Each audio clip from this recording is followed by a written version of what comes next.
interactive as possible. So I would just, give a brief breakdown on how it's going to go. I would raise my key points that I feel like everyone here should learn from. And probably at the end of the session, we can have a Q&A where you get to ask me whichever questions you might have, right, regarding your role as a virtual assistant. And I'll try my best to answer you the most clear way that I can put it out there for you. So like the founder earlier stated, I have experience as a VA. And I think as virtual assistants, we often work behind the scenes, organizing calendars, managing projects, booking travel trips, and supporting these CEOs, teams, and brands across the world or across the nation, depending on where your role, is located, your company you're working for is located. But here's the thing I always tell people: how you position yourself determines how far you go. And one of the smartest ways to move from just, every other virtual assistant out there to a sought after, highly paid expert is by volunteering. And it's not just, volunteering for events, but it has to be a strategic one. So today I'm going to be walking you through how to not just do that intentionally, but also for exposure and growth and as well as recognition. So I'll be sharing my screen because I've actually had to lay out certain points that I feel everyone should, know.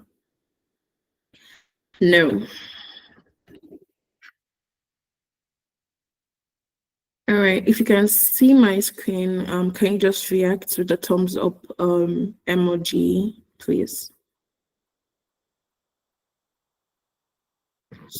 All right, so the topic of discourse today is how to strategically position yourself for job opportunities through volunteering. First of all, the first key point there is to shift your mindset. I've had people say many a times that, why would they volunteer for free? That it's not something that they want to do.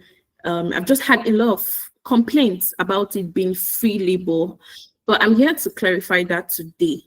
Volunteering is not free labor. It's a very, very strategic move. I got into the tech space through volunteering.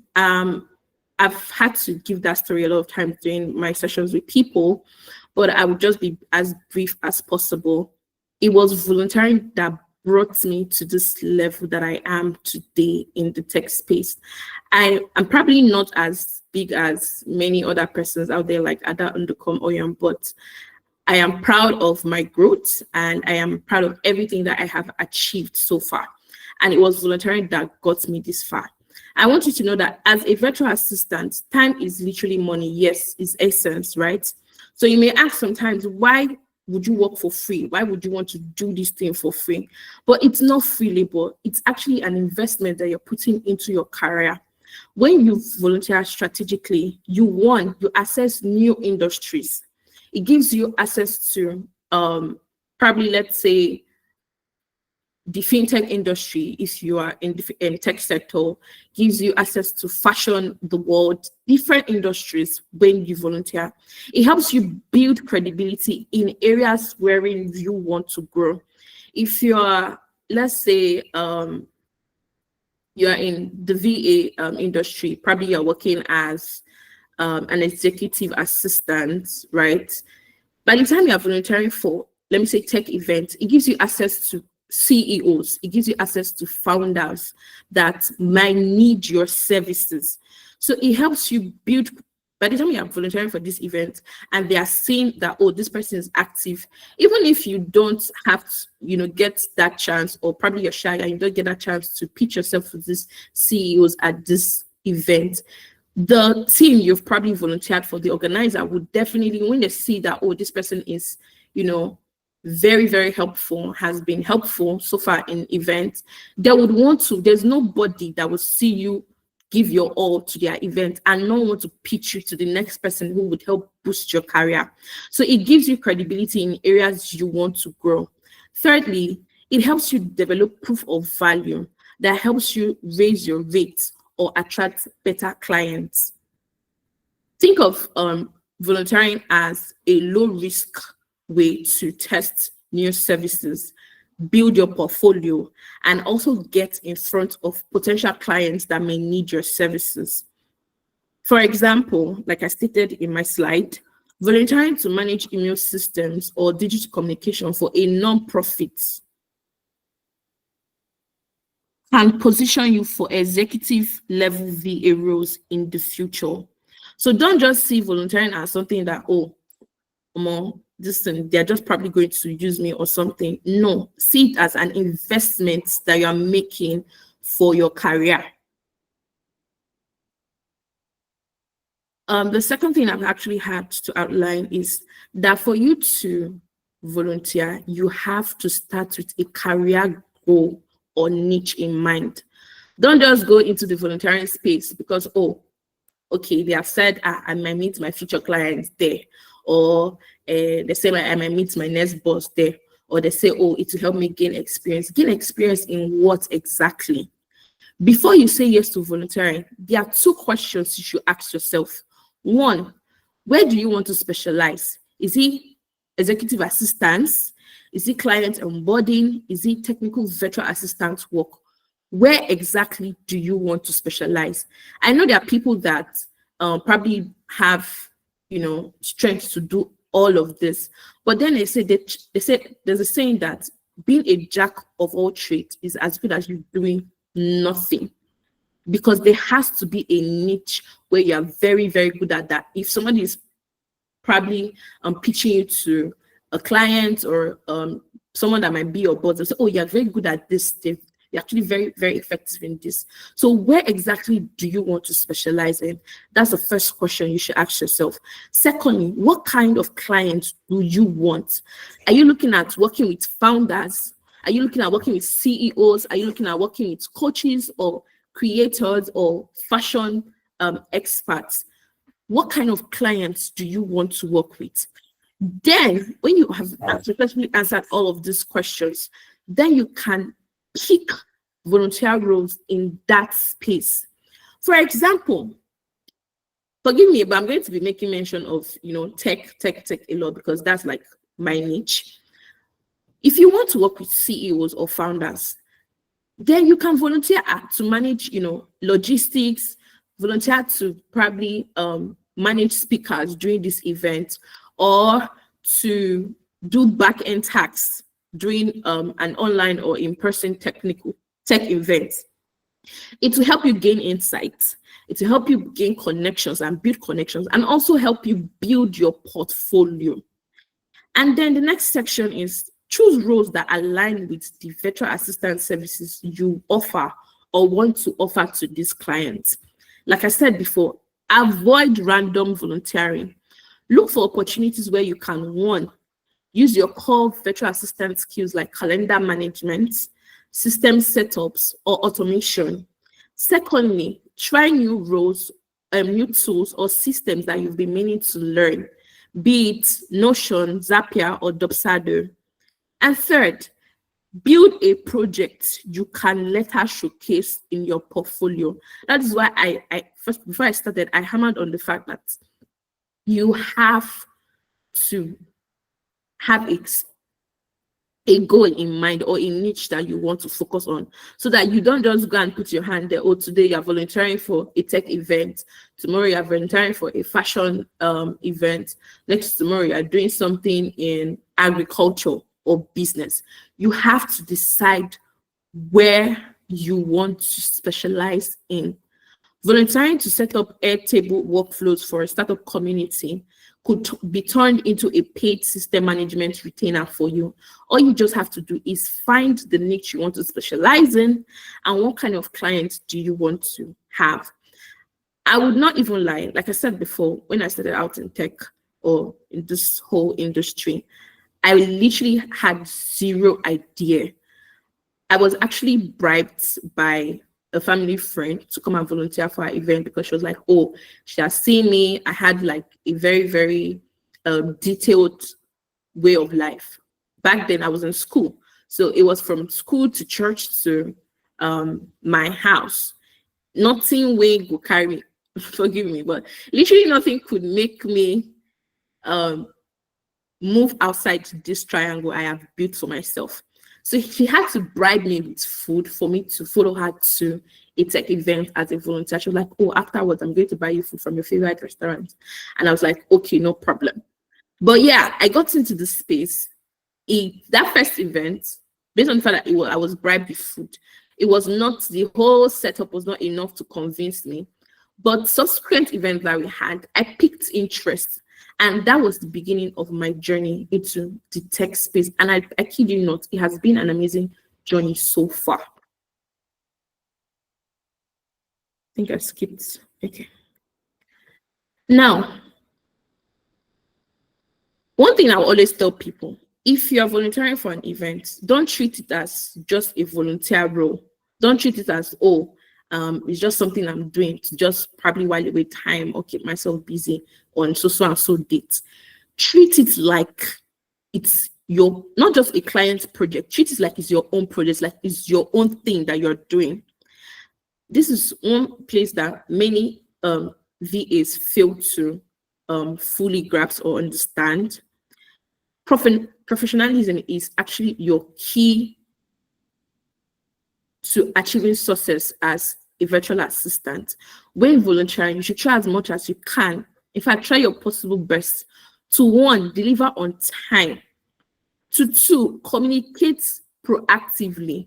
Don't be shabby. Don't even say, oh, because it's a volunteer thing that whenever probably the project is ready, the task you have at hand is ready, you will deliver. No, deliver on time.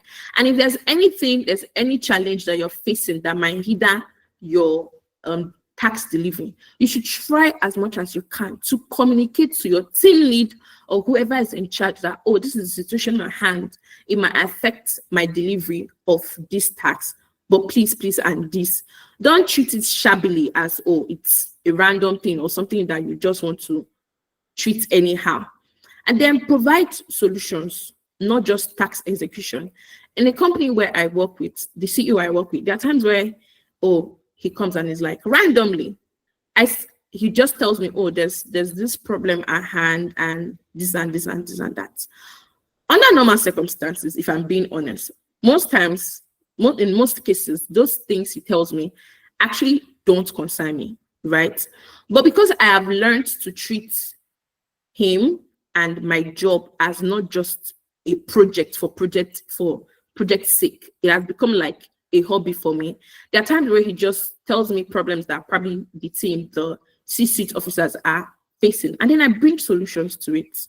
So don't just, oh, make it all about executing projects. Provide solutions to problems if you can. Volunteer spaces are client pipelines in disguise. So you should try as much as you can to be as professional as possible, because when people trust your work, they would definitely recommend you, they would hire you, and they would definitely retain you. Trust me. I remember, I don't know how many of you know Ada. If you know Ada Nduka Oyom, can you just, use any random emoji? If you've heard of Ada Nduka Oyom, she's the founder of She Code Africa, for persons that are into the tech space here. If you've heard of her, okay. So there was one time she gave a scenario that she attended an event and there was this particular volunteer on the team. It's not her event, though. It was not her event. But this particular volunteer was all out and about, trying to get things done. And during the networking section, the girl came up to her and pitched her skill to her. Now, when you pitch yourself to these persons at events, there's definitely like a 50% chance, 50% chance that, oh, they might even remember you or stuff. But when you pitch yourself, and then during the course of the event, like you are showing working that, oh, you're good, like you are proactive and efficient as possible. There is no way anybody will see that kind of person and not pick interest in you. Now, she said she left the event and, life went on. But fast forward to like a couple of months after, somebody came up to her and was like, oh, that I'm looking to fill a role in so and so. She checked her circle. She could not find anybody. But some way, somehow, she remembered that there was this particular person that she met at this event, and the person was good. So what did she do? She reached out to the organizers of that event. I was like, oh, I'm looking for so and so person, described who she was seeking. And they connected her to the person. I was like, oh, I have a job for you. This and this and this and this. So don't just treat people's event or people's project as a random thing or something that, oh, you just do shabbily. Do it and give it your best. See, don't just, oh, let me just damn okay. Treat it like it's your own project. Treat it like it's your own event. Treat it like it's your own company or your own tax that you are running. Own it. Own your volunteer rules like it's yours, like it's your company you're working for, your own personal company you're working for. It's your own project, it's your own foundation or something you're trying to like start up. And then the next slide, leveraging networking opportunities. I would share two scenarios in this place, but yeah, leveraging networking opportunities that comes with volunteering. Every person you volunteer with is a potential referrer, collaborator, or client. I just gave you an instance with Ada Nduka Oyom and the girl that came to sell herself to her at the event. Show up for virtual meetings. Join Team Slack or WhatsApp group and be active. I lead a GDG, one of the Google developer groups in Nigeria, Asaba Delta State to be precise. And I've had people come up to me and be like, oh, that I'm always, because there are times people come to the group chat and be like, oh, I'm looking for so and so person that can offer this and this. And then I tag people on the group chat. And then some other persons will come and be like, oh, why are you always tagging these certain persons every time? That is it that there are no other people? I mean, I do this, I do that. And I'm like, the response I always give them is the same. You are not active. You don't show up for events. So I don't even know you. I don't even know your skill set to want to pitch you to somebody that might want to work with you. So it's very, very important that you don't just join communities. You are active. Don't be a passive community member. Be as active as possible. Even if, you don't make it an everyday thing to show up. Be so active that on days that you don't communicate, somebody is asking, where's this so and so person? Where is this person? I have not heard from this person. This person has not dropped the comment, or this person has not contributed this. Be as active as possible because you don't know who is watching. You don't know who is observing. You don't know who is in that group chat that might even land you your next row. And then for people that join groups and then you just join and then leave it as that. Introduce yourself. Me, I'm somebody that, okay, I would not even lie. When I joined the TVA community and they're like, oh, do introduction. First of all, I joined that community because at that time I was looking to hire people for the role of executive assistant for some CEOs that reached out to me and they're like, oh, I need people that are like you. So I need you to help me get people to fill up these roles for us. So that was actually the main reason why I joined the community. So I just noticed that some persons were just, very, very shabby with their introduction. Oh, and this and that. Please, try as much as you can to sell yourself. Be confident. If you're introducing yourself, you can start with, I give an instance. I'm Awele. I'm a virtual assistant specializing in probably back-end operations and executive support. Sell yourself because you don't know who is watching. You don't know who is observing. Sell yourself. There was someone that one of the companies I'm affiliated with, she joined us recently. And to be very honest, I love meeting new people. right? So on one of those occasions where I got to the office and I was like, okay, let me have a chat with this person, because I had not really spoken to her since she came on board and started working at the office. So I was like, oh, let me have a chat with this person. And then when I was done talking to her, she actually came on board as an intern. And when I was done talking to her, I was like, okay, you know what? We actually have like a group chat at the office. Give me your number. Let me add you. And she was like, oh, you have my number already. And I'm like, I have your number. I don't understand. Like, explain for that. She's like, yeah, we've met before. Actually volunteered at an event for you. And that was a very, very big shocker for me. I was like, are you serious? You're like, yes. She now described herself and everything. And I was like, oh my God. Now, it was bad enough that it was already bad enough that this person actually volunteered for me and I did not recognize her. But in my defense, she was wearing makeup that particular day and she had, wig on compared to the times I had actually seen her at the office. So I was like, oh, are you serious? Like, yeah, that it was even through the event that I organized that she met one of the C-suite officers that I work with. And I was like, oh, what happened? Tell me, like, give me a background, like, story. And she was like, oh, that during the the interactive section that they called for, that everybody should go, chit chat and everything, that she walked up to him and she introduced herself, told him that, oh, she's doing this and this and this is what she's learning and stuff like that. And she took his contacts and ensured that he saved her number as well. So fast forward, obviously after the event, she tried as much as she could to like keep in touch. And then fast forward to when an opening came on board, because she had already sold her skill to this person, there was an opening at the office.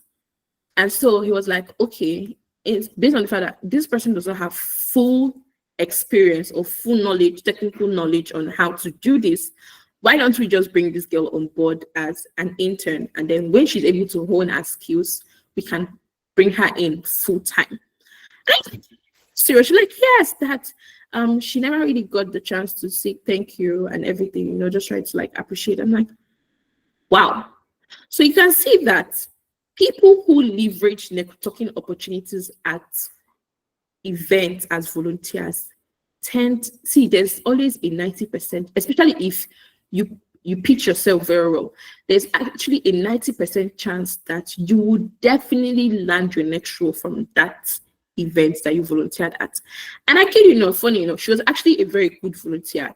She showed up on time. I mean, it was after she explained herself that I was able to recall. That event was scheduled for 9 o'clock. This girl showed up at 8:30 a.m. She was on time. And even at times where I'll be like, oh, don't worry, I would handle this. She's like, no, I want to help you out. So apparently it was those things that she did that one of my bosses saw and he actually piqued interest in. So when she was selling herself, obviously you've already like laid the foundation because you're already active as a volunteer at that event. So when you're talking to these people, first of all, you volunteered at an event that their company was organizing. So you've already like piqued the person's interest. And then you're coming to sell your skill set to this person. There is nobody that would not see that effort that you're putting in and not pick interest in you as a candidate if any opening comes up in the future. And then the next slide. After volunteering for events or at events or for any project whatsoever, ask for reviews and showcase your work. Always leave a footprint behind. I've seen a lot of people do really amazing things in the VA and tech space, and they don't post online. It's very important that you, number one, ask for LinkedIn recommendation for any body or any organizer or any team lead you've worked with. Ask for a LinkedIn recommendation from that person, because it's proof to people, other persons on LinkedIn, that you are as genuine as you claim to be. Because obviously this person is going to write a recommendation for you. And if you've been good, if you've been active, if you've communicated properly, they will definitely state it there in that recommendation that they are writing out for you on LinkedIn. Secondly, Request a testimonial if you've contributed something valuable. Testimonials are for people that are active on Upwork or Fiverr. Request for testimonials. Not just, don't do something shabbily and then expect somebody to give you like a good testimonial. No, when you put in the work, there's nobody that would see that you've been active and proactive and done things very well, efficiently, and not give you a good report or a good recommendation.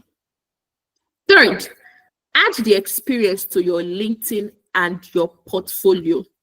For example, you volunteered as a technical assistant for an event. In this case, I put in DevFest, which is Developers Festival for those persons that are conversant with tech events in Nigeria.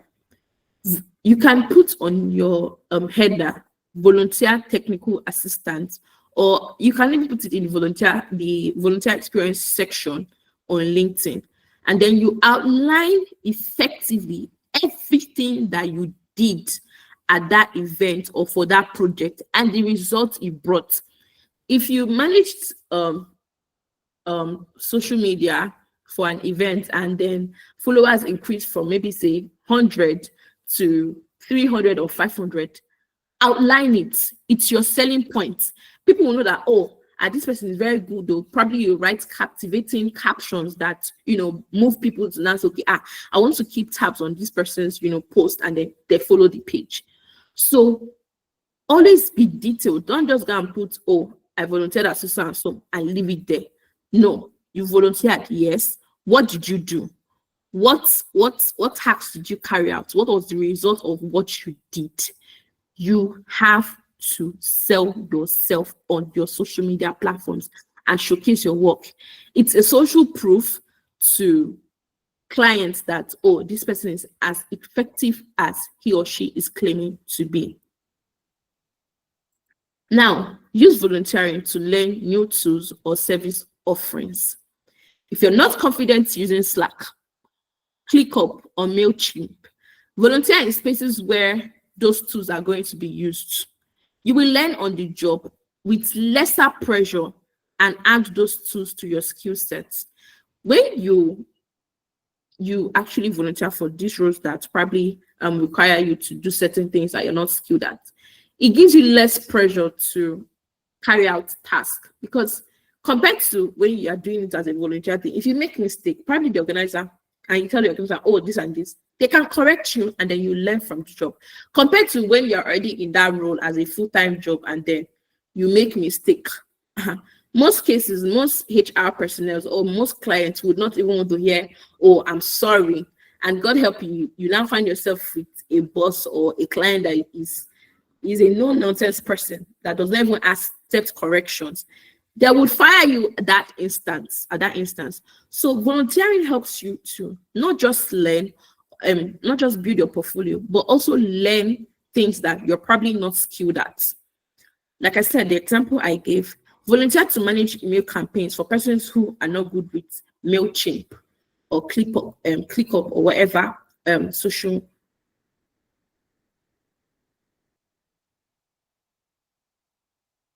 campaign platform that you require. You learn MailChimp and segmenting, which you can now charge for in future for whatever clients that you're probably going to be working with. Then position yourself as a value add, not just a helper. Always, like I said earlier, always look for ways to go beyond the task. Suggest improvements, right? And when you're suggesting improvements, don't be rude about it. Because another thing that, even if you're not trying to be rude, it could be your tone. So in as much as you're suggesting improvements to your clients, be as formal and polite as possible so that you don't come off as rude to them. Secondly, offer to create a reusable process or template for your clients.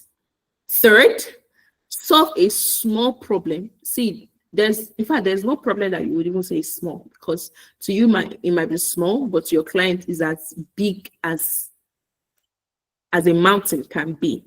So solve whichever problem that they might share with you proactively.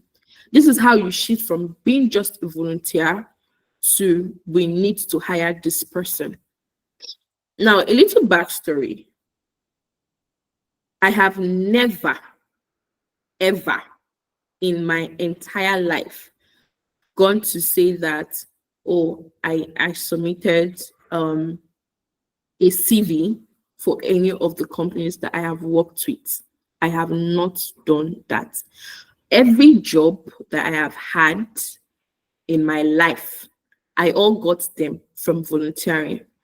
The first one, when I came back to Asaba fully, and because I was based in Benin at some early stage of my life, and while I was in Benin, I was actively volunteering for this particular person.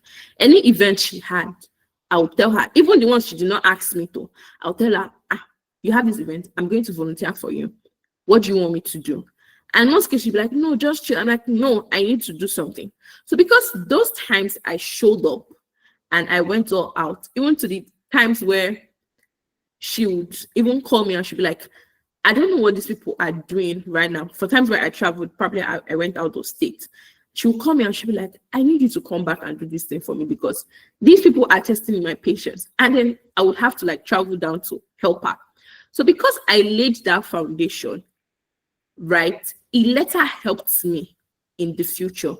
Wherein that when I traveled back to Asaba, where I'm currently based, Asaba, Delta State, Nigeria, for those persons who are in Nigeria, and someone reached out to me one day, a couple of months after I came back, and the person was like, I'm so and so person recommended you.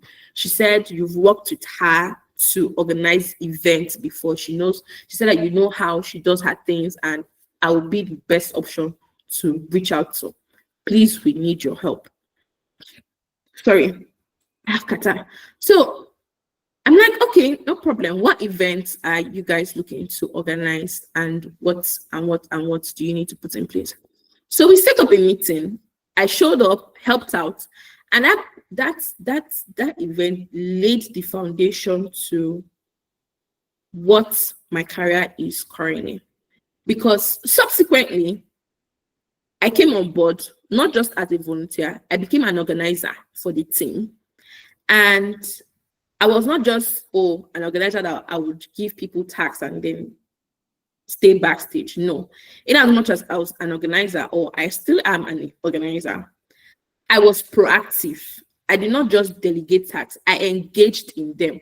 And that is something that my community members or volunteers who work with me today would always tell you. I don't see my position as an avenue for me to just tell people do this thing and then I go and sleep. No, I will give you the task and I will still help you. I'm not saying, I'm micromanaging you. I'm helping you in the sense that I'm letting you tell me, probably I've placed a lead here, and I'm letting you tell me, this and this and this is what I need you to do. And then I get it done. I'm not somebody that has allowed position get into my head. No. So now, in the course of me being an organizer for this team, I'm definitely going to meet people, other people that, come show up for events and all that stuff. In one of those cases, after an event, a co-organizer who is actually a very silent organizer is somebody that if you need him to come for a meeting or if you need him to contribute financially to this cause, he shows up.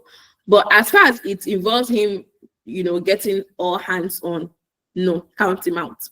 So one of those cases, he comes and is like, that he has been observing me, he has been watching me, that he feels like I'll be a great addition to his company that is working with and everything, that if I'm interested, I should just reach out to him later and, would follow up on that conversation.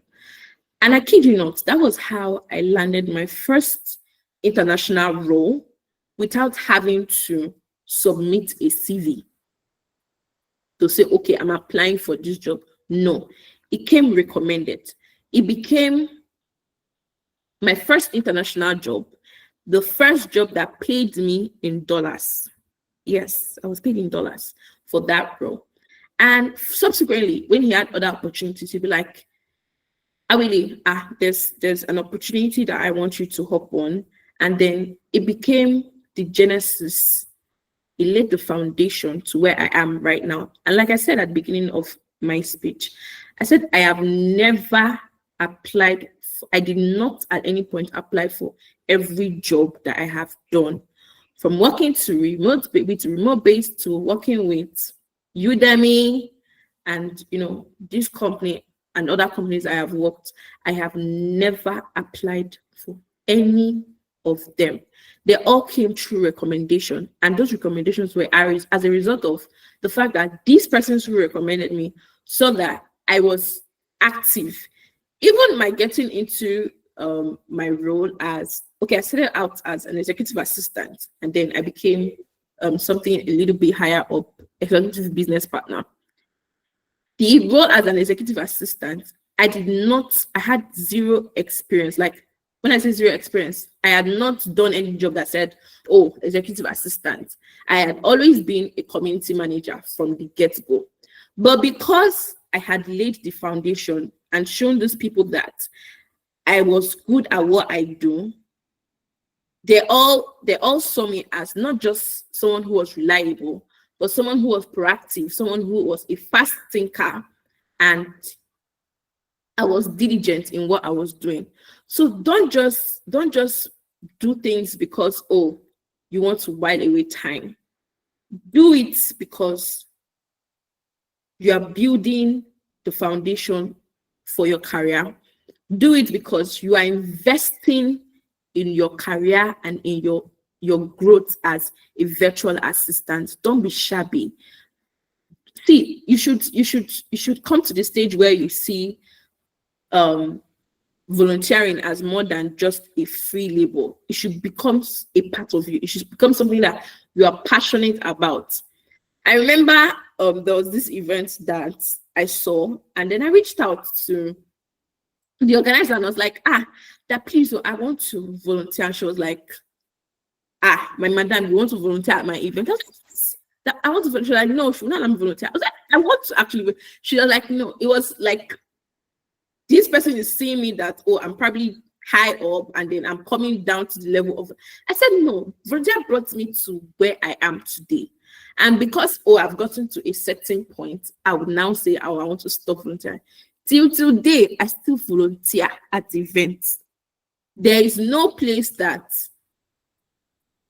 an event is taking place and then I'm in the know and I don't show up as a volunteer.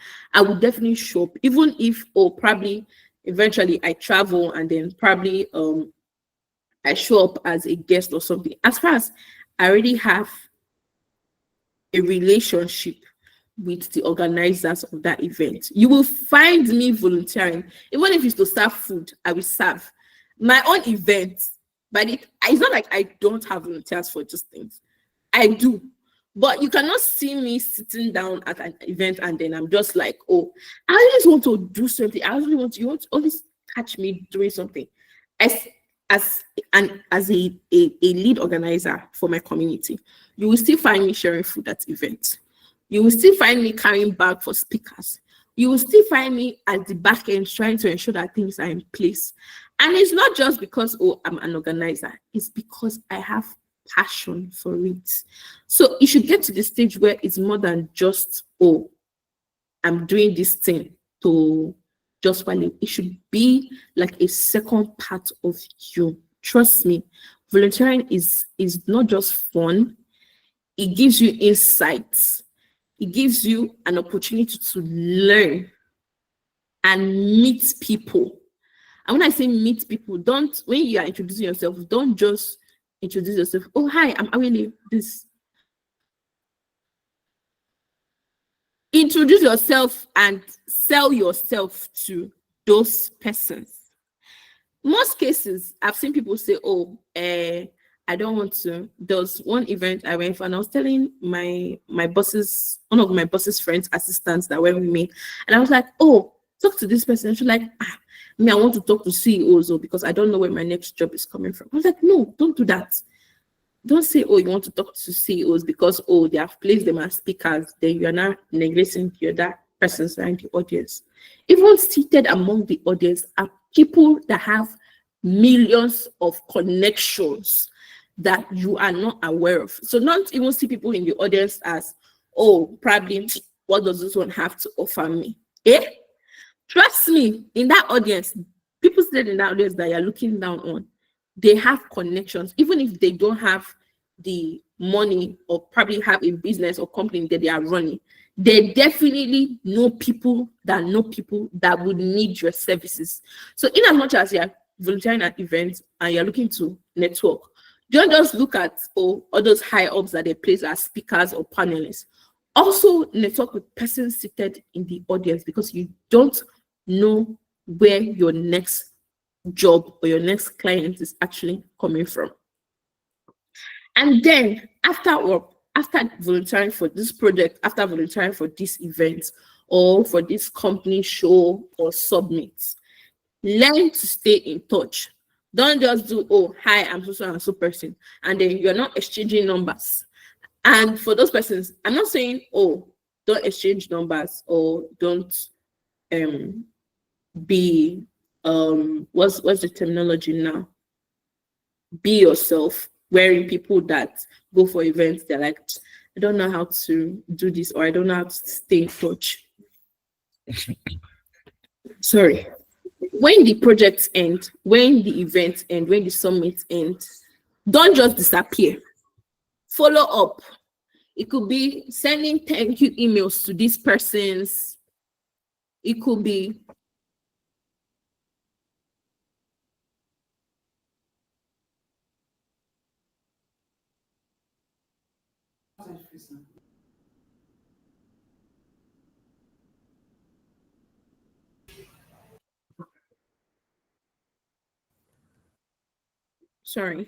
it could be you sending an email or a message to remind the person, oh, hi, I'm so and so. We met at so and so event today. I would love to connect with you on LinkedIn, or get to interact with you more. Try as much as you can to stay connected with this person. And like I've outlined here, you could start with, oh, hi, I'm Awele. I really enjoyed working at DevFest, so event. I will be happy to collaborate again in the future. Feel free to refer me if you come across anyone needing XOXO, your services or whatever. Don't just volunteer and then you are disappearing. No, please don't do that. Thank them for giving you that opportunity to volunteer. Share your availability with them. Oh, probably if you have an event you're organizing, or anybody that might need my services again as a volunteer, please do let me know. Let it not just be that you volunteer and then the curtain is closed. No, stay in touch. Follow up. Stay connected on LinkedIn. Stay connected on Twitter. Stay connected on Instagram if there are persons who are probably into sharing opportunities or events on Instagram. But stay as connected as you can. When to for persons that play chess, in fact, I'm even going too far. Magnets. Stay as magneted as possible with these persons, because you do not know when a repeat work or a referral is going to come from. So don't just close that curtain and say, oh, I'm done. Follow up with these individuals.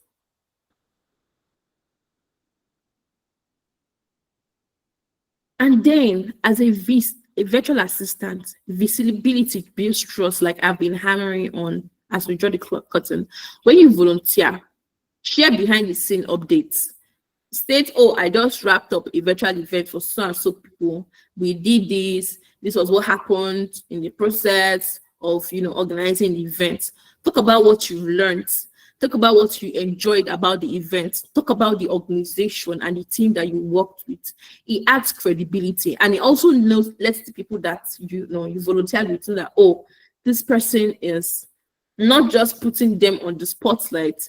You're also building your portfolio. They see your involvement, they see your skills, and you attract those persons looking to hire your services or to collaborate with you. Strategic volunteering can do what a cold pitch or a cold mail cannot. It gives people a chance to see you in action. You cannot say, oh, I'm good at leading teams, and then you let opportunities or volunteer roles that you can be at as a team lead pass you by. It's never possible. Try as much as you can to let people see. Don't just talk, be all talk, and then they're not seeing the action. They're not seeing it, like see you perform or do your thing. Let them see you in action. Whether you're new in the VA space or you're trying to pivot or you're aiming for premium clients, use volunteering to build authority. Use it to practice in real life environments and scenarios. Get inside circles where paid opportunities happen. And when I say get inside circles, it means you have to be interactive. You have to network as you can.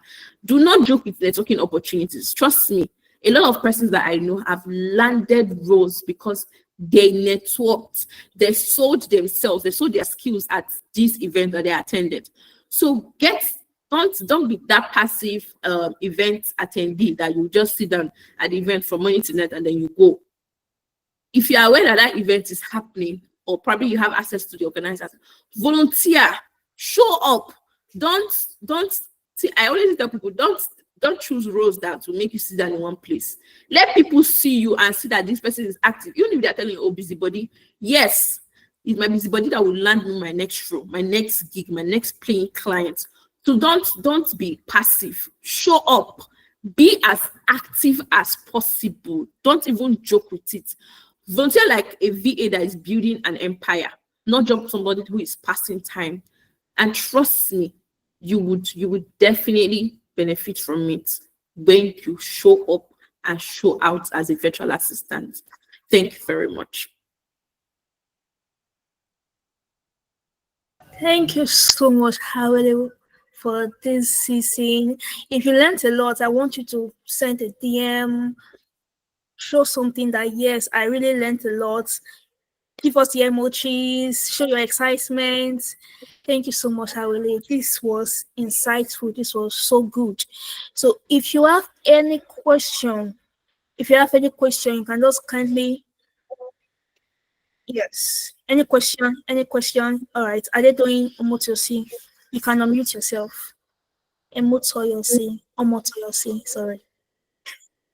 Unmute yourself, please. Are you here? Are they doing your question? Okay, thank you. I'm sorry. Okay, thank you, Awile. I really appreciate this session. So my question is, do you have any a site or where we can actually apply? It's not everybody that have the opportunity to see people every day to at least offer their own services or at least pitch themselves to do one or two things. So other people that want to do it virtually, do you have any recommended sites or ways we can apply virtually? Thank you.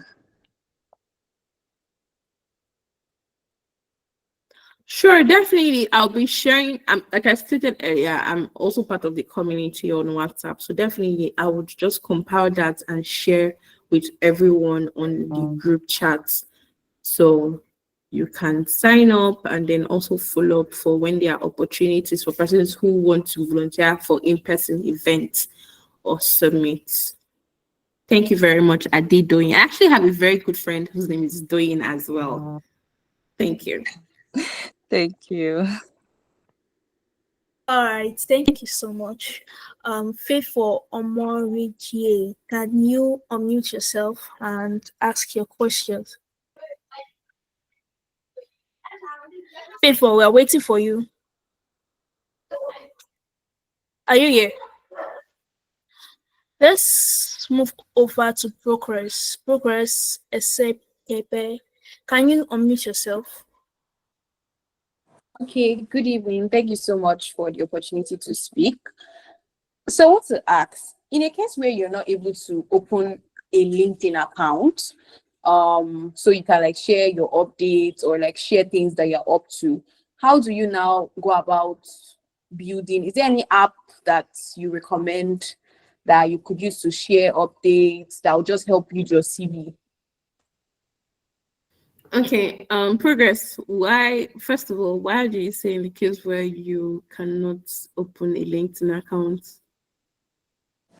Okay, so I have issues with my LinkedIn account. I tried opening, I was restricted. I also like had to get my a card, like an NIN card, but like still I'm still restricted. So I do not know what to do at this point. So I'm just like, let me look for another way to go about this. Okay. One thing, you can actually send email to them directly, because most times I think there's like a technical issue with stuff like that. It has happened to me before, so I had to send an email to them directly to get my accounts back. But yeah, you could, for cases where your LinkedIn, you don't have access or you're unable to open or set up an account on LinkedIn, you can make use of Medium. It's one platform that people really underestimate a whole lot. Medium is very good. So if you don't have access to your LinkedIn, you could make use of Medium, you could make use of Twitter. Twitter is not just for bants or dragging people. You could actually, sell your skills on Twitter as well for people to see. So yeah, Medium or Twitter. Okay, thank you very much, ma. All right, thank you, Progress. All right, thank you so much. I don't think there's another person here. Is there someone else? Yeah, Monilola Aremu. Monilola Aremu, can you unmute yourself, please? Yes, so thank you so much for the very insightful session, and I was able to learn a lot. However, I just wanted to ask, you were talking about pitching ourselves and, just to people that could be potential clients. And I just wanted to know, I don't know if you talked about something called cold,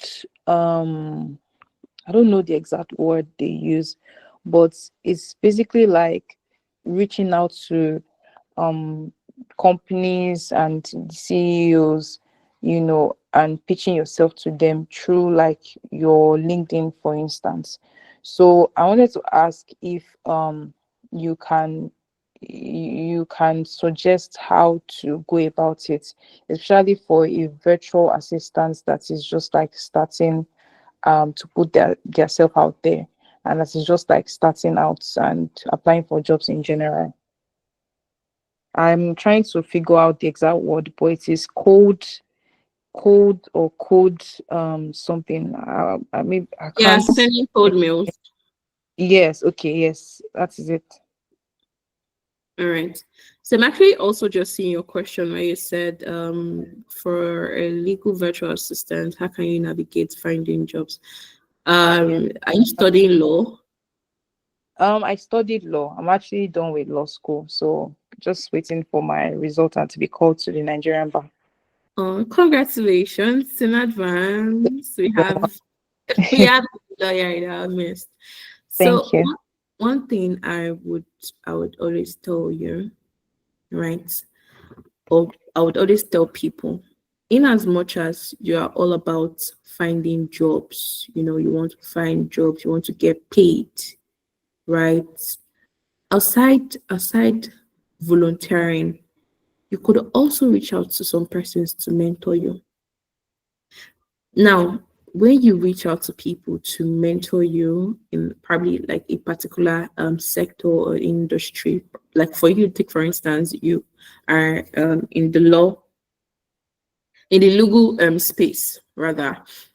By the time you reach out to persons who are also in the legal space that have, attained a certain reach, and you ask them to mentor you, now you're not directly asking them for a job. you are selling to them that you want to gain knowledge in this thing. And by the time they agree to be your mentor or to mentor you, when you report daily or let's say weekly on your progress, you're also selling to them that you are getting good at what you do. And trust me, there's somebody that you will give feedback on, probably somebody that's like mentoring you. There's somebody that you will tell, oh, this is what I have done, this is what I've been able to achieve so far, that will not see an opening to hire you or recommend you to somebody. There are persons, when you say legal virtual assistant, do you want to work for legal firms? Do you want to work for individuals? Or I have worked for legal firms. do you know Karen? Karen, Cats with Karen. no. Let me type it out for you here. She's a legal lawyer, a legal tech lawyer actually. Karen.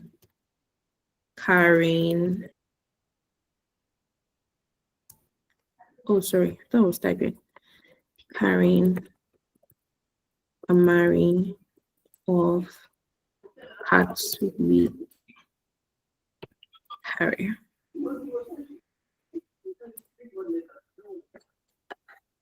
So if there's anybody that I would recommend for you to follow, to not just mentor you, but to also pitch yourself to, it's definitely Karen. She's good. She's amazing. And she's a sister girl. So don't be scared that, oh, probably this person is going to probably look down on you or make you feel less of yourself. No. Karen is a girl's girl. So you can definitely reach out to her on IG. At this, her name on IG is Karen Amari. I'm not sure of her LinkedIn page. But yeah, she's Karen Amari on Instagram. And trust me, you get your time's worth. Thank you so much. All right. Any other question from any other person? Favor, I can see your hand raised. Hi, Yes, pay for more. Right. Good evening, ma'am. I'm sorry, my network was here. Let me my question before. Do I have another question currently? And I don't need the first one to answer in that question. My second question is this. I think the person who was asking the question was my friend. You said something about mentoring. They should look for mentors. Now, I You have said what? Okay, you said we something. can barely hear you. Can you move away from Can the speaker a bit? can you hear me now? Yes. Yes, okay, thank you, ma'am. You said something about mentors, looking for mentors to mentor you. We can still hear you. Okay, Favor, can you do this for me real quick? Can you type in the chat box, because I think like your speaker is having issues, or maybe you're probably too close to your phone speaker. Or do you have earpiece on? Yes, I do. And you can just take it off. I've taken it off, ma'am. Is it Okay. better? Yeah. Okay, like I was saying before, you said something about having mentors and meeting them to help us to groom us in whatever area.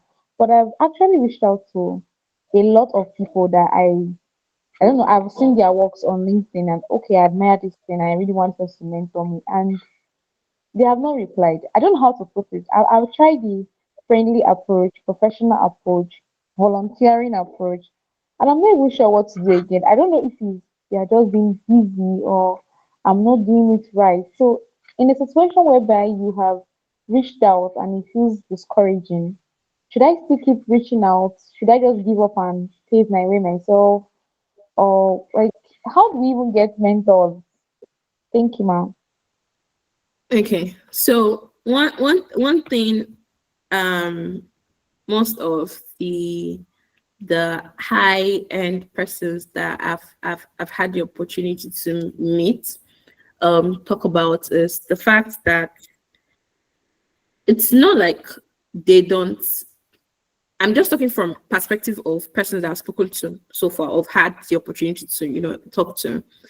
Now, it's not like they don't see these messages, but in most cases, it's word placement or how these persons actually approach them. So it could be your manner of approach. And then there are persons who they have also complained that, oh, just send hi on their social media platforms. And they're like, okay, hi, I tell you hi. And then what's next? Why not just be direct? You do an introduction of yourself, and then the next thing you're doing is pitching your skills. And then after you're done pitching your skills, you can now let them know how they can come in or how relevant they are to the direction you're trying to follow. So by the time you're doing an introduction, and then you're pitching your skills in the next paragraph, and then in the next one you're coming like, oh, probably I need your mentorship or your guidance and so and so, as I see you've had so and so level of experience in it, and I feel like you'll be able to guide me through. So by the time you come with that kind of intro, or you do that kind of introduction in the person's DM, there's no same person that will see that and not be interested. And then I will not lie, we also have people who they're natural snobs, right? They don't just want to have that connection with anybody. But I think it's bad, because if you're not open to talking to people or mentoring these persons that are reaching out to you, you should just let them know that, oh, probably I cannot do this at this point in time, instead of ghosting the person and making the person feel bad. So here's what we're going to do, Favor. I'm going to drop a message real quick on the group chat, and then let's see how we can get you a mentor for whatever industry that you're looking at getting into. So I've dropped a message. So you can send me a DM, and let's get started on how we can get you a mentor. Is that fine? All right. All right. So good to go. Correct Danny Brian. Okay, good evening, everyone. Hi, My name is not Caribbean. Ibrahim. My name is Eniola or Enyiju. I'm currently using someone's email because my phone is not available. All Can right. you hear Hi, me? Annie. Yes, I can hear you, Annie. Okay. All right. Thank you very much for this awesome section. I really appreciate it. So my question is, after your first volunteering event, and you said that your interest was spiked at the event. So like after the event, what are the steps you took to, prepare yourself? How did you come to that determination that, oh, I'm going to continue volunteering? Like I'll continue this thing, I'm going to see the benefit there, stuff like that. So, and what are the steps you took? Did you just, after the event, you looked for another event, join, or No. you build yourself? Okay. Yes, I built myself. I didn't just say, oh, I was going to volunteer at the next event, because in as much as yes, I did volunteer at the next event, but you're going to these events, right? Based on the fact that I did not have like a background. I'm coming into a space where I literally had no idea about. I read linguistics and African languages in the university, and I'm coming into the tech space where I had zero knowledge. Like I literally knew nothing. What even piqued my interest was the fact that there was a speaker at one of those events. She worked, I don't know if she still works with them, but as at that time, she was working with NNPC as a petroleum engineer, but she was also a developer. Like she was coding. She was a mobile engineer as well. So it piqued my interest. I'm like, wait, hold up. Like, definitely I've had people, do, introductions. Oh, I'm a product designer, and this and that. So I was trying to draw the connection between petroleum engineering and mobile engineering that she was talking about. So that was what actually piqued my interest, like pay attention. So in as much as I volunteered at subsequent events, I made sure that I built myself. I learned, certain skills, even though there was like a back and forth, because I will not lie. Like I said, I'm not fully into, I'm sort of into the tech space and also an executive business slash assistant. So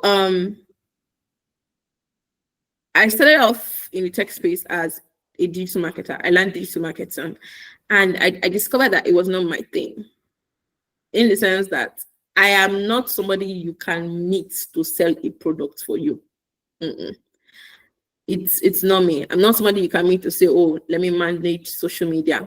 It's not me. So it was fun learning it, but it's not something that it was something I knew that I would not last long in. So I dropped, and then I learned product design. This is something that not many people know. I learned product design, and I'm like, nah, I cannot do this. Because for you to be a product designer, you have to have the mind of a creative. You have to think like a creative. You have to be creative as possible. It's not something that you just go into and then if you're not creative, you will not last long in that space. So it was not my thing. So I quit and I left it. And then I tried coding. As somebody who originally hated mathematics, I just knew that it was something that I could not last long in. So I dropped. So have there been cases where I tried certain things and I failed? Yes, I did fail, like a lot of times.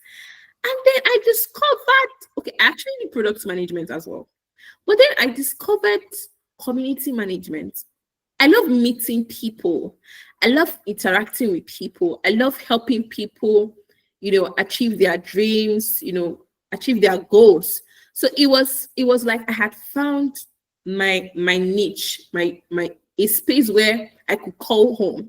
And that is why when I found community management, I just knew that I found it for me.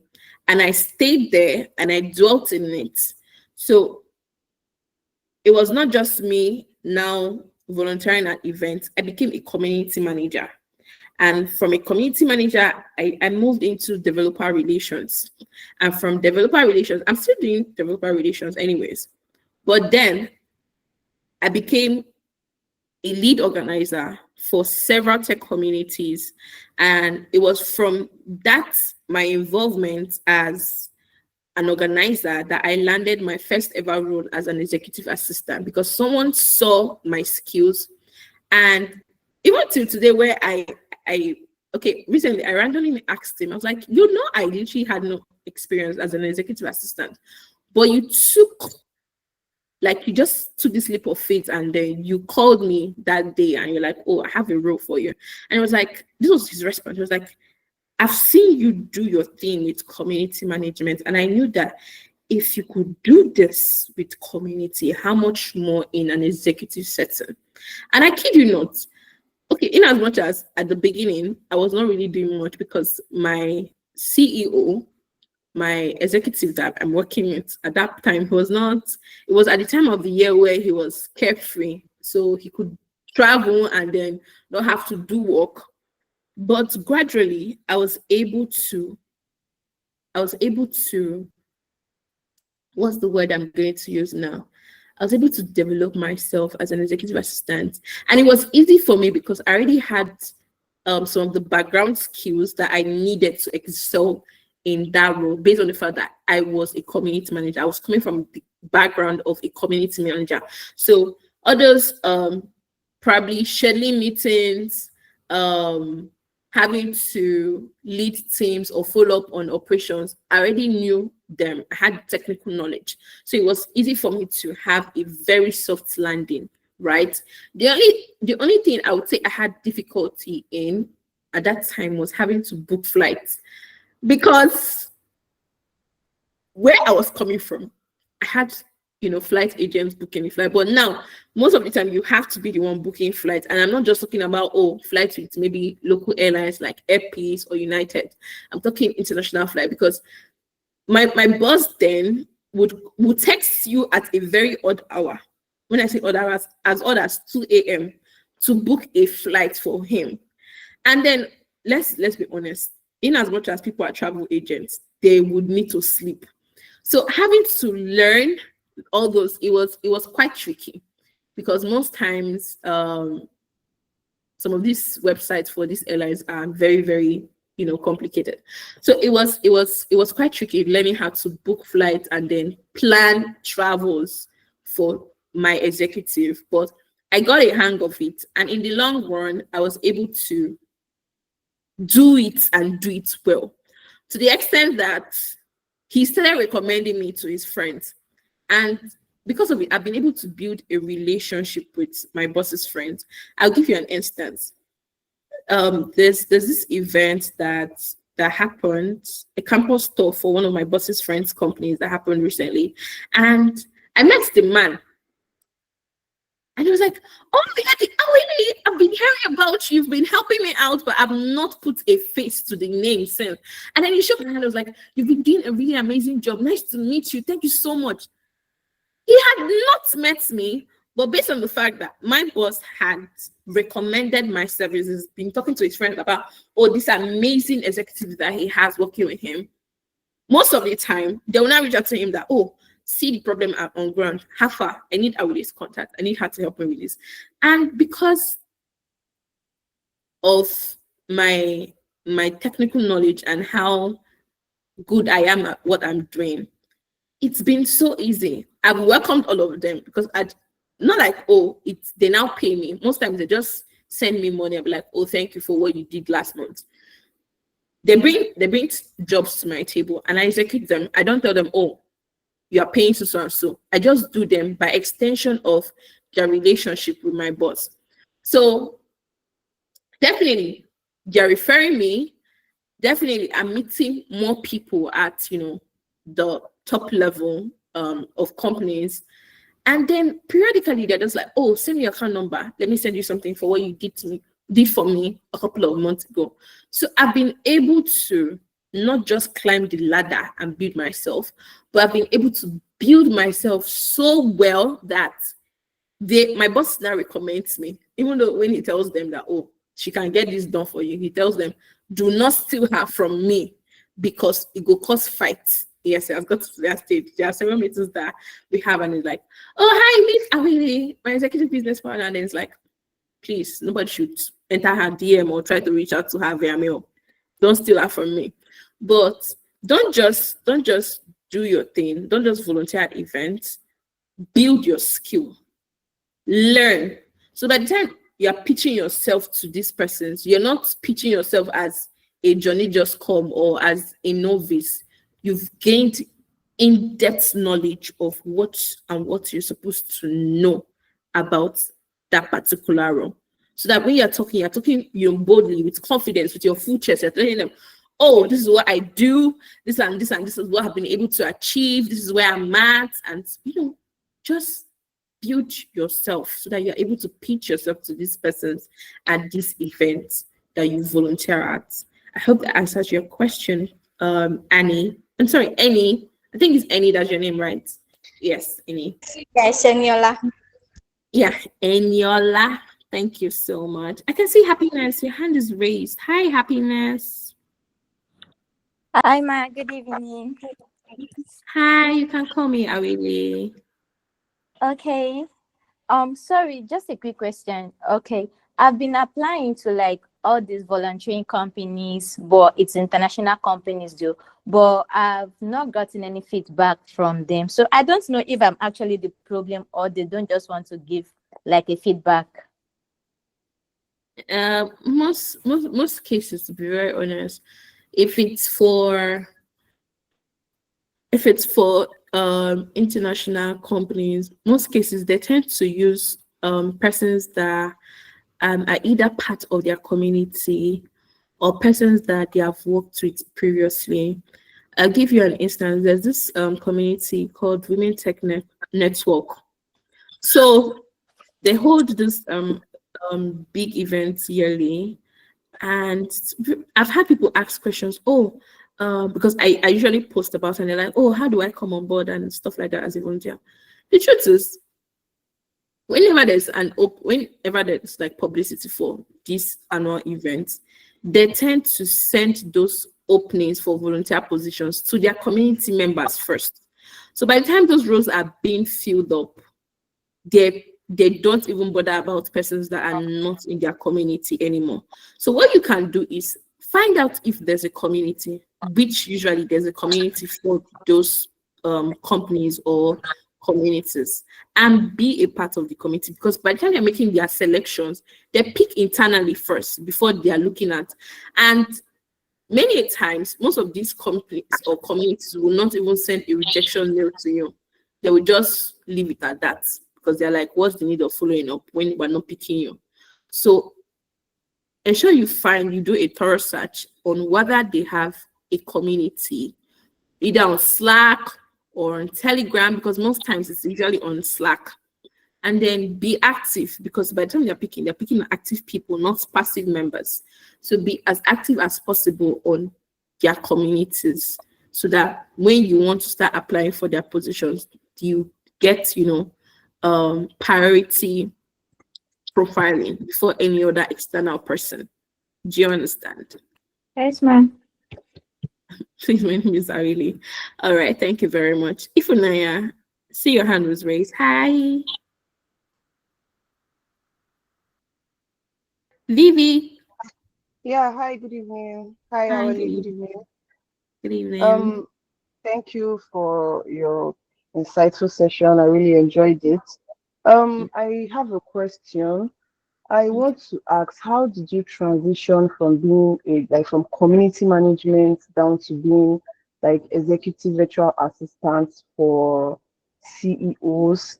Like, how did you go from that to that? Did you learn a course on VA, or did you have like a prior knowledge, or you learned it before you joined the community management space? Okay. First of all, I would like to mention the fact that it was actually a recommended role. Secondly, I did not take a course before I went into the job. I went into that job with just the knowledge of what I knew as a community manager. And like I said, there are some skills that were transferable to that new role I was going to engage in. But yes, I did take some courses in the course of my work with him, so that I could get in-depth knowledge on what was required of me, because there's no knowledge that is lost. But in as much as I work as an executive assistant to CEOs, most cases, not even most cases actually, I've also built like a community within that structure. What do I mean by I built a community? I'd like to point out that the very first CEO I worked with as an executive assistant, I still work with him actually. And I'm not just an executive assistant anymore. I'm an executive business partner. It's not different from being an executive assistant. It's just like a higher up level or role rather. I don't just provide support. I have also been able to provide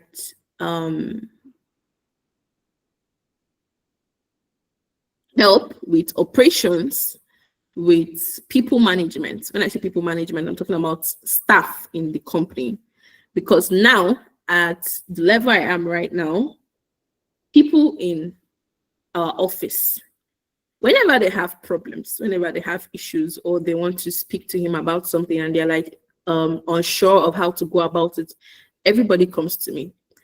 And I'll give you an instance. Recently, during my birthday, they threw me a surprise party.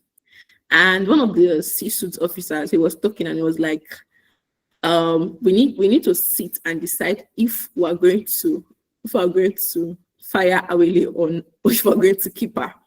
Because at this point, even if we fire her, we're not even sure if we would have staff left in the company, because everybody is now Awele's ally. What does it mean?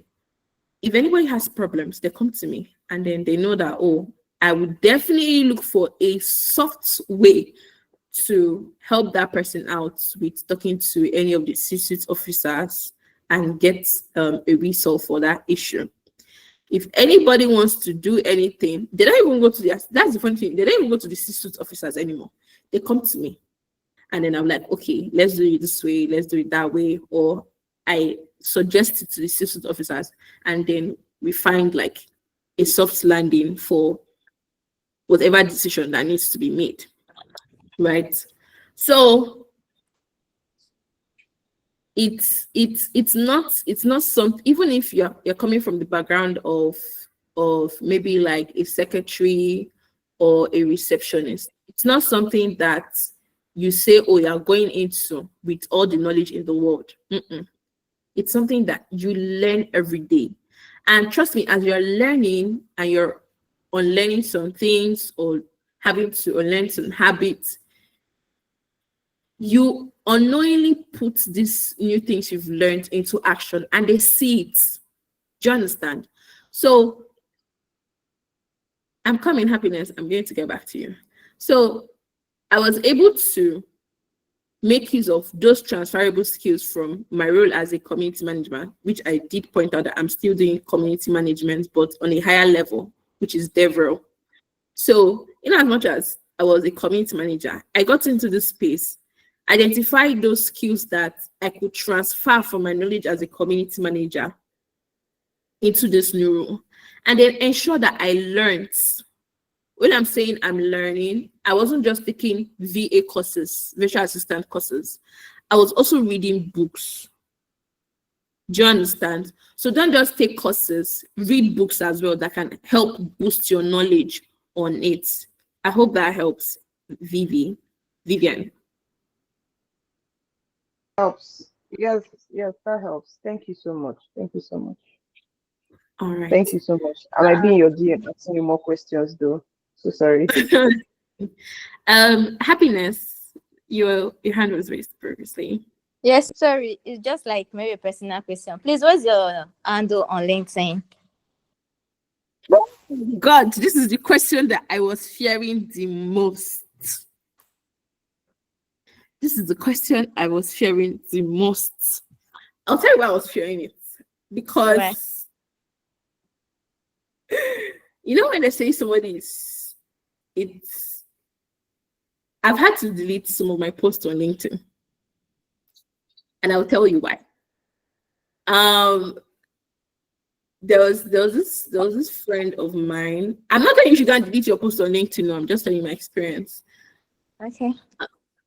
There was this friend of mine that reached out to me at some point that someone messaged her. I was like, oh, that's okay, sure. I would definitely share it on the group chat. And the person was like, person in quotes was me with my account. And the person was like, she's looking for a job, that she would really appreciate referrals and all that stuff. And the next thing, they were posting details on having access to job openings in any company that is looking to hire, or any person that is looking to hire, which was funny because with the amount of work I have now, I can't even be looking for more roles, to be very honest. So I had to do like my findings, and it turns out even at some point I lost access to my account. I had to reach out to LinkedIn directly for them to do some verification and all that stuff. So right now, my LinkedIn page is there, but I am currently not posting anything for now. Yes, but just give me the handle. You said? I said yes, no problem, but just give me the handle. Okay, I will drop it in the chat box for you to see. Thank you. All right. So please, Fayokemi, you raised your hand. Good evening, everybody. Thank you so much for the insightful session, Awele. I must say, I do like the way you speak. So my question is, you've been a bit more specific on in-person volunteering events. But for somebody that probably location could be a barrier, are there virtual events that you could volunteer for?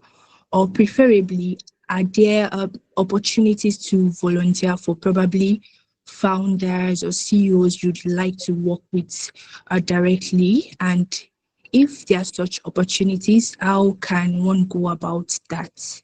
Thank you. Yes, there are opportunities.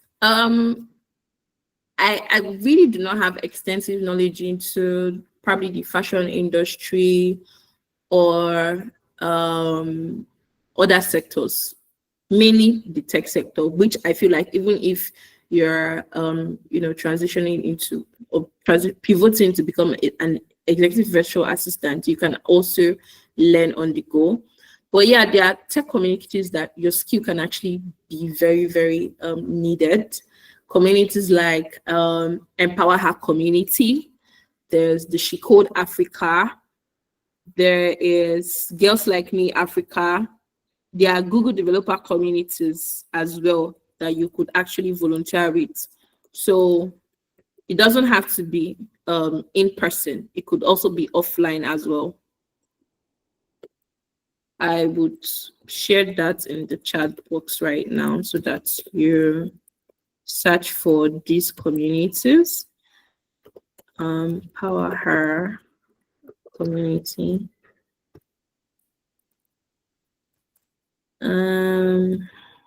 Girls Like Me Africa. There's She Innovates for the girls. There is Google developer groups. Just search for the one that's for Google developer group. You can search for the one that's within your region or your city, so that when they even have in-person meetups, you can also turn up for them.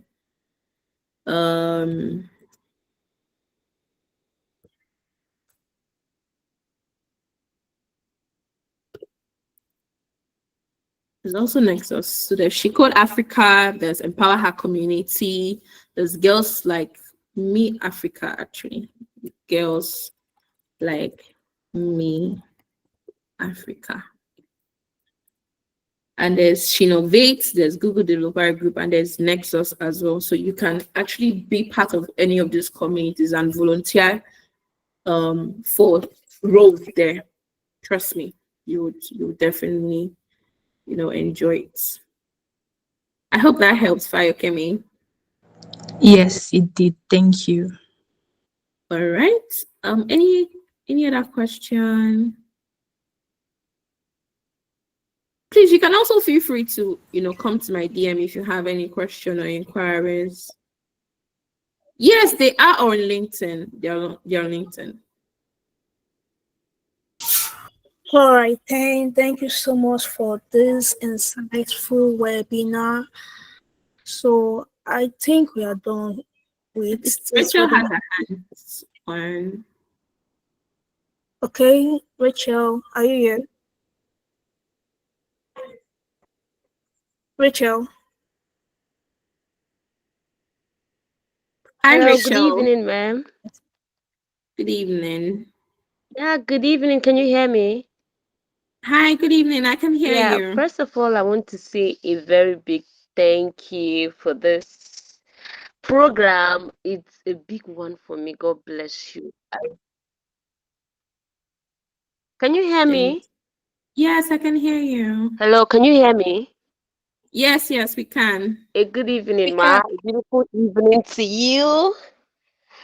I first of all Evening. want to say a very big thank you for bringing up this program. Personally, I do really appreciate this because I've learned a lot this evening. Thank you so much. And I am new on LinkedIn. I just finished a course last year, December. I've been scared on how to start this and that, but I attended an event last week where the speaker was trying to to support us, tell us you can do it. I was not having a system, and someone told me I need to have a laptop first, and I need to have my portfolio. I shouldn't use my phone. Maybe I'm working on Slack. I should screenshot it, all those things that I learned. So that has really left me behind. So can I use my phone for some as a virtual assistant? Can I actually do this job with the phone? And can I actually excel on LinkedIn without a portfolio?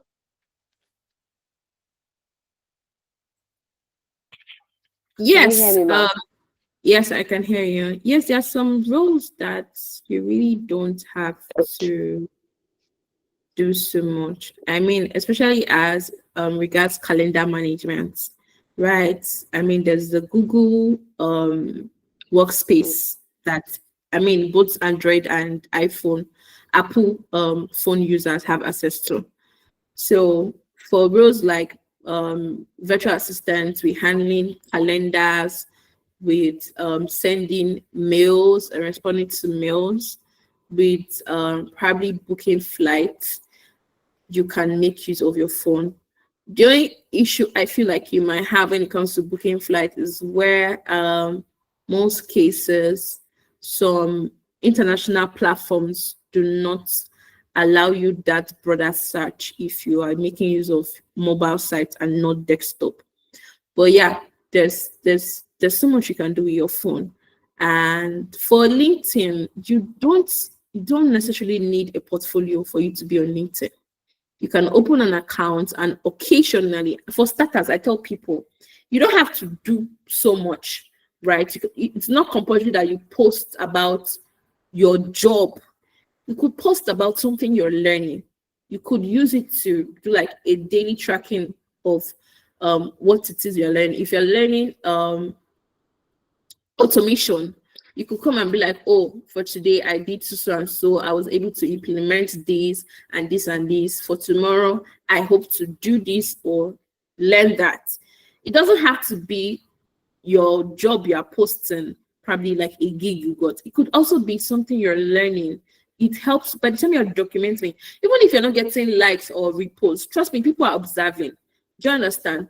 Just keep, as far as you keep showing up, you keep track of your reports on your LinkedIn. Trust me, it will go a long way, because by the time most cases, there was someone that was talking about how she got a job because apparently somebody that had been observing this one has never commented on her post. Funny enough, he has not never commented, he has never liked any of her posts. But apparently he had been following her through her journey, learning a particular skill. And the minute she came out, she was like, oh, she had graduated and earned her certificate. The massively leave her DM was like, oh, now you've done this. I've been following through this journey, hoping that you would wrap up and then, get on board my team. And he gave her a job. Why? Because he was following her progress. He told her if you had stopped, that's how you would have lost the role. But she showed up each day and she was, outlining what she was learning on a daily basis until she finished that program and earned her certificates. So it does not have to be you posting about a job you've gotten. It could be something you're learning, a skill you're learning, you're trying to perfect. As far as you're showing up and then you're tracking your progress, trust me, you'll do amazingly well. Just keep doing you, keep showing up, and it will help you in the long run. Thank you so much, Auntie Awole. And the last is, how can I get into your DM? I was looking for you on that group. I couldn't find you. And I don't know how to message you here directly. I've been looking for a way. But I don't know, but I really want to talk to you in your DM, please. I just dropped a sticker on the group chat. Ma? So, are you on the group chat? Hi, Yeah, Yolanda. I'm Are in you the on group chat, ma. Yes, I just dropped a sticker. The last message on the group chat currently, so you can text me on Oh, my WhatsApp. network is frustrating. I didn't hear the last thing you said. I say you can drop. Okay, let me drop my number instead. 090 69. Oh, I've dropped my number on the chat network is box. killing me. Sorry about that. And please, there's something I want us to Thank do you real so quick. much, Ma, but I didn't hear what you said though. I said I've dropped my number on the chat box. Oh goodness. So sorry. Okay, I think I might just have to ask for Yolanda on the group chat. Yolanda, you can leave the call and join back if that helps. But I want us to do something real quick. I need everybody to drop their LinkedIn handles in the chat box. Let's follow and connect with each other real quick before we leave the call. Oh, thank you so much, man. Thank you so much. I really appreciate this. God bless you and increase you, Ma. Amen. Thank you. So please, real quick, let's drop our LinkedIn handles so that we can all follow each other and support ourselves as well. So if you're on LinkedIn, you can drop yours in the chat box.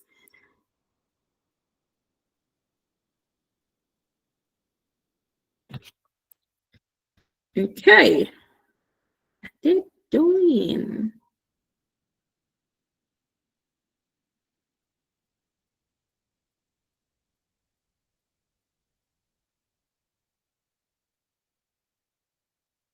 Okay.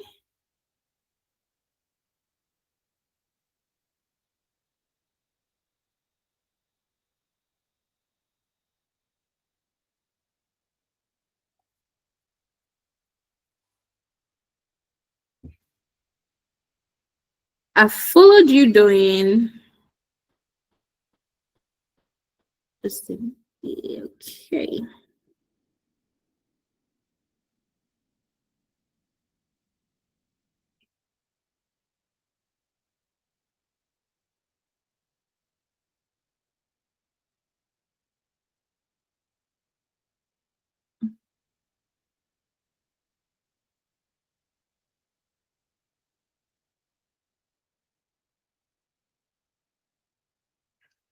Please let's be real fast about it so that we can wrap up the session and call it a night.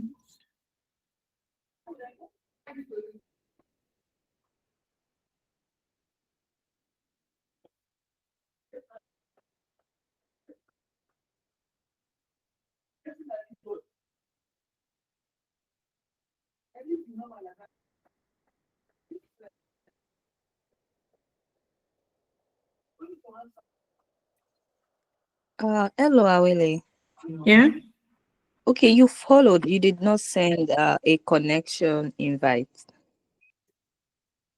because I did your invite.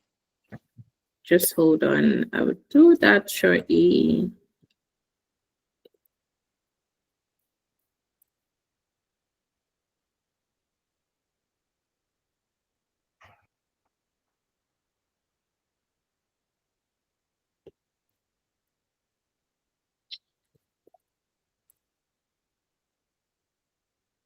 Okay.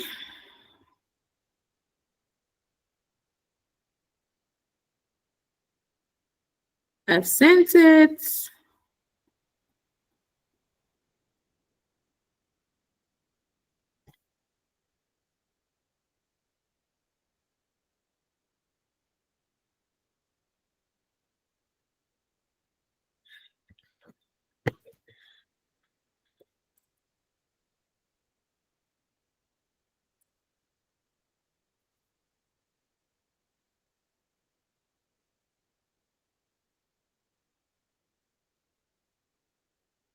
Sorry, I'm just trying to connect with everyone real quick so that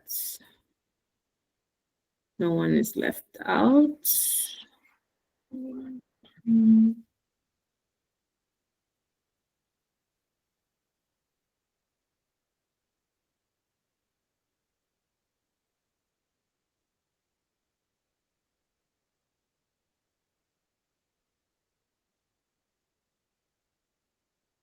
Okay. Should be the last on my list.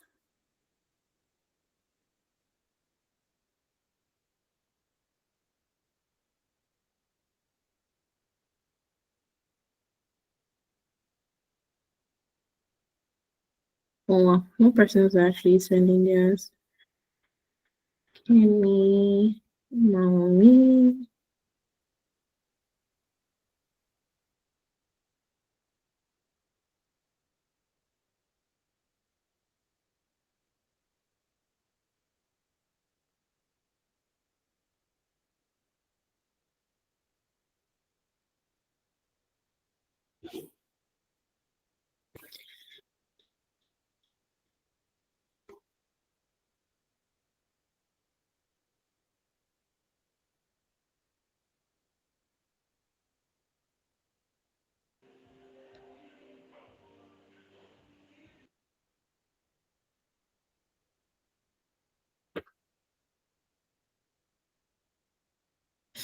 All right.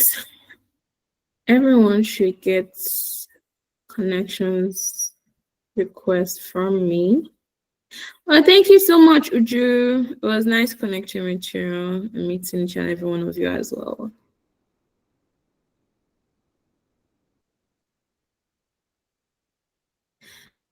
Uju, are you based in Asaba? If you could please just unmute your mic, I'd love to hear from you. Yes, I am. Hi, Awele. Wait, do you say my name? I feel like we've met before, have we? I can't say exactly. Okay, that's fine, but I'd really love to meet you if we haven't. Maybe Okay. do lunch I'll sometime. be in your DM. All right, no problem. All right, thank you. All right. Thank you.